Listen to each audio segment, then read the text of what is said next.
Alright, issue 53 is here, and this time I wasn't busy as heck, and I didn't forget that the issue is coming out, so it's gonna be coming out in its usual time of, a week after, well, the following week after the issue is out, unlike last time where everything was hectic and I forgot, and but yeah, I'm gonna keep the cover talk short and sweet.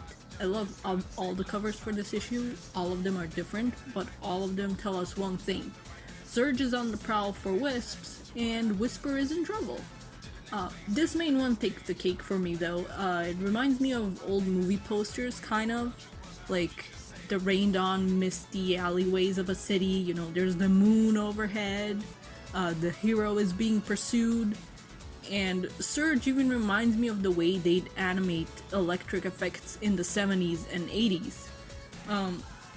Like she's just a silhouette and she's electric and there's sparks everywhere of her like zipping around with her powers. It really reminds me of those old kind of effects in movies, but in art form. So, well, I mean movies are an art form, but you know what I mean. Like in picture form rather than animation or film. But yeah, I love it, and the shading is phenomenal. I know that the artist said that this was like kind of an experiment on their part that they're very pleased with, and yeah, they should be pleased with this. It's very gorgeous work. So as we saw last time, Surge busted in to where Eggman was at, and he recognizes that she's one of the people that came in with Starline, but he doesn't care much for who she is or how she came to work for Starline. And then he outright orders the Egg Pawns to murder her. Just as long as they don't do that via a headshot. So, alright Eggman, I like it. It's kinda dark, but still, not too dark. But Surge absorbs their, laser fire, laser bullets, those things that they fire. Which I didn't expect. I mean, I knew that this thing can absorb electricity and wisps, but I didn't expect it to be able to absorb stuff like egg pawn ammo. So I guess it goes for anything built out of energy it can absorb. Her eyes change color to match the color of whatever she's absorbing, and the next panel has this cool gradient between the orange and her normal blue eye color. I love that, but I'm also generally a sucker for eye color changing to match a set of powers, so of course I was gonna love it. She destroys all the egg pawns in one fell swoop. Says that the dynamo cage is hers now to use as she pleases, and then she threatens Eggman and then leaves. I think the implication here is that she's now so charged with power that she can just zip away so fast it looks like she's teleporting away. Okay, yes, definitely. She can zip around even faster than before now, or at least, I guess, while the dynamo cage has a charge. She's all in high spirits over how she just treated Eggman, but then someone's back to haunt her, it seems. Very much haunted, since this Starline isn't real, but not in like a ghost way, not a literal ghost, even though I know this series has ghosts, but this is not one of them. I guess it's one of those glitches that needed to get worked on that Cubot mentioned, that can come as a consequence of using the dynamo cage. I did predict that it would kinda overcharge Surge, but I didn't predict that it would also come with the side effect of her hallucinating. And hallucinating the person that she hates most at that, or just hated. Well, she still hates him even though he's dead, so yeah, present tense. It's the next day with the gang out of the base and back at, I think, Tails' workshop. Sonic's got his leg bandaged, and Kid is trying to be helpful and bring him stuff and still calls him Sir. He just isn't sure how to navigate an environment where he isn't being bossed around and isn't an underling to somebody 24/7. Or an environment where someone doesn't look down on him. Bill has actually gathered up Motobud's part and is trying to rebuild it, so it might actually not be gone for good. And I'm glad. I liked Bill having a little buddy around that's also a remnant of Mr. Tinker's work. I know people will probably think, well, it's just a Motobug. Surely Tails can at least rebuild a Motobug. But the thing is, Motobud wasn't a simple Motobug. It was a nice one that showed no signs of hostility until Starline hacked all the badniks. And neither Tails nor Bill are sure of what made him tick like that.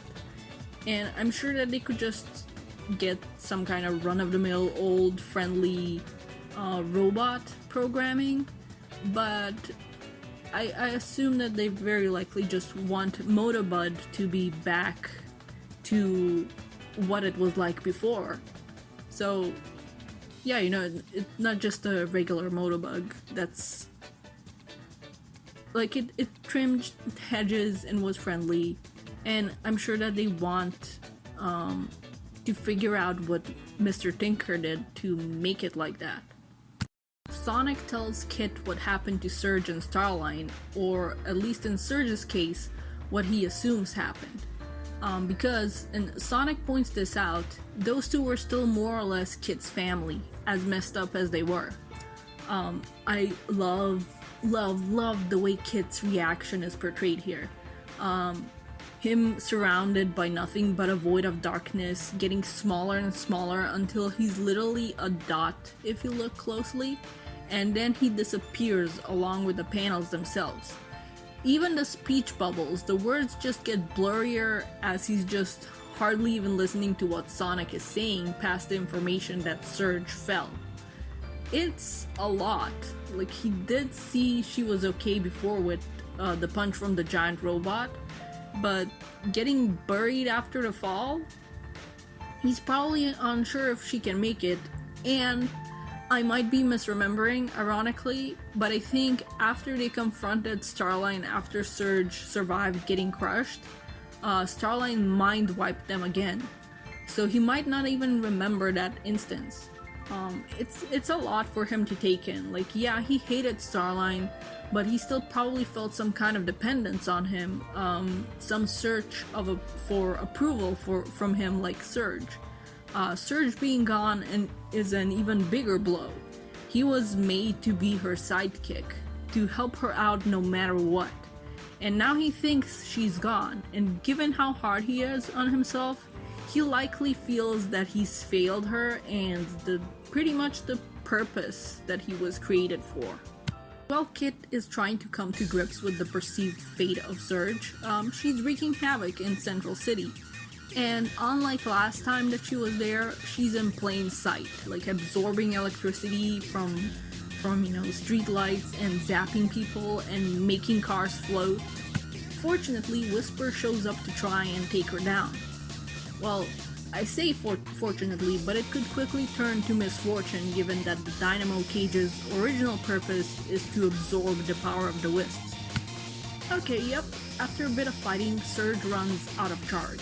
She absorbs the shot fired at her from the variable Wispin, and then she goes and grabs the pink Wisp when it gets in her way. It's just bad news all around.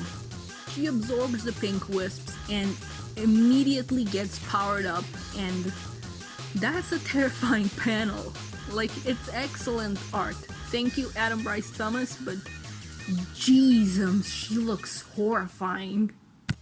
Jewel tells Sonic and Tails that something is happening in Central City and they gotta go check it out. Poor Kit is just curled up under a blanket. It's a very cute visual, but also sad knowing what he's going through. But on the other hand, I'm glad that he's free to just hide away like that without anybody yelling at him. Surge has absorbed all of Whisper's Wisp except for the cyan laser one.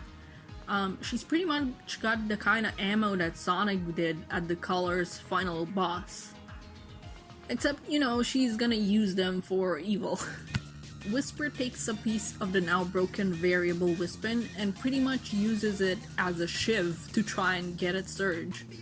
I kinda love that, like, Surge took all her Wisp friends, and Whisper will stab a prick to get them back. But it's also pretty sad, like, all the Wisps taken belong to her friends. And now the variable Wispin is broken too, which was built by one of her friends specifically for their group. And they're all long gone, so it's not just like she could just get Smithy to make her a new one. Hopefully Tails or Belle can fix it for her eventually. Surge starts hallucinating Starline. It's the same hallucination of his figure with shadowed eyes, like looking creepy, criticizing her and the way she's fighting, like he did during all those tests while he was alive. And then Sonic shows up. I love how sassy he is, and I love how the letters for Surge's like "you" have been made all icy because of just how cold and hateful she is towards Sonic. Man, they just keep having Adam Bryce Thomas draw Whisper crying. I think this is like the third time now, huh? But he does a very good job of it, so it's... I don't think I'd get anybody else to do it either. But yes, this is hitting her hard. And understandably so. The only Wisp left is Cyan Laser, which has always been her own Wisp.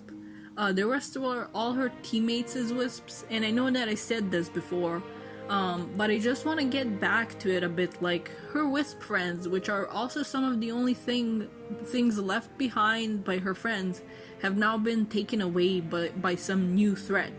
And she's also been roaming alone for a while, so they've once again been her only companions.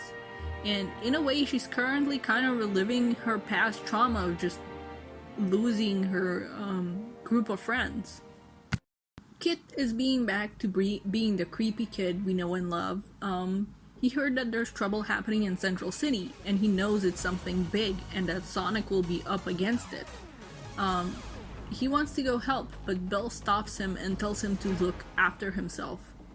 And he asks her why. Why should he do that? He thinks Surge is gone, so he's gone for the next best thing. The person Surge was meant to replace, Sonic. He can't lose him, I think, not because he cares for Sonic as a friend and his well-being. I think it's because he feels he has to be of use to somebody. His first choice is gone, and if his second choice is gone too, then what? Well, I say choice, but he doesn't really do a lot of choices of his own. Kit just doesn't know how to live for himself. He was made to be a sidekick to somebody else, and that's all he knows. Belle tries to stop him, but he breaks some stuff hanging off the workshop ceiling, which falls on top of her and kind of makes her glitch out like shh, and he leaves as she tries to tell him that he already matters, even if he isn't being constantly useful to somebody. Honestly, I could have gone with just him pushing her aside and speeding off. Belle being hurt stopped getting my sympathy about the 5th time in a row that it happened. I'm just kinda tired of it. For me personally, Belle and the trouble that befalls her have overstayed their welcome. I understand that a lot of her main story being in the main issue, the main comic series, was something that had to happen. Originally, she was gonna be introduced in last year's annual, if I recall correctly, but then that annual got shelved, so stories like hers had to be put in the main book. And yeah, I love a character like Whisper. She has a tragic backstory too, and has had bad things happen to her, but they didn't just keep happening in like every issue. Whisper got to be away from the spotlight for a bit. It wasn't like Whisper loses Tangle to the Zombot virus, and then three issues later, she loses her Wisps to Surge. There's breaks in between, there's breaks and good times in between the hurt happening. Meanwhile, with Belle, it just feels like it's just like the hurt starts coming and it don't stop coming and it don't stop coming and it don't stop coming and it don't stop coming and it don't stop coming, and it's like I'm tired of it. Just that's just my criticism on that. Like, from what I understand, Belle will be put aside after this arc, or at least I feel like I read that somewhere.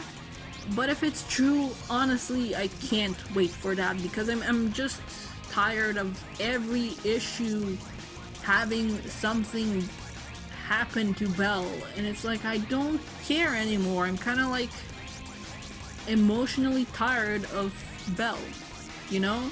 Because it just feels like tragedy keeps befalling her with no breaks in between. And I wish it was more spaced out, but whatever. Moving on. I also can't wait for next issue. Kit is on his way to help Sonic. Actually, I'm gonna get back to the criticism for a bit. Even with Kit, he's a tragic character, but he hasn't been in the comics for as long as Belle has, and even with him, he had some semblance of breaks in between, like kind of like good times for him. Like, he got to invade Eggman's base with Surge, and they were working together, and he, got to smile a bit. And it's not just issue after issue of hurt. But yeah, whatever. I'm moving on from that criticism. I'm just tired of Belle. But yeah, I can't wait for next issue, because Kid is on his way to help Sonic, but he has no idea that Sonic is up against Surge, or that Surge is alive. So what's gonna happen from there? Like, will Surge berate him for siding with Sonic and he'll run back to her? Will he just run back to her automatically upon seeing that she's alive? If she berates him, will that distance him from her and he'll decide to try and stick by Sonic because he and his friends haven't yelled at him or insulted him? Will it be worse? Will he think that Sonic lied to him just to have him side with the good guys? Or maybe Surge will tell him something like that and he'll believe her? I just feel like there's so many possibilities for how things could go from here, and I can't really pick a prediction. I'm excited to see what happens. It could also be something that I haven't even thought of. But yeah, I'm really excited for next issue. If Surge and Kid get reunited, it would be their first time fighting Sonic and Tails together instead of separately, and that could be a huge threat in the fight. So yeah, I'm excited for next issue. But yeah, TLDR, excited for next issue, tired of Belle. But yeah, yeah, those are my thoughts and rambles. And see you when I see you. Bye bye.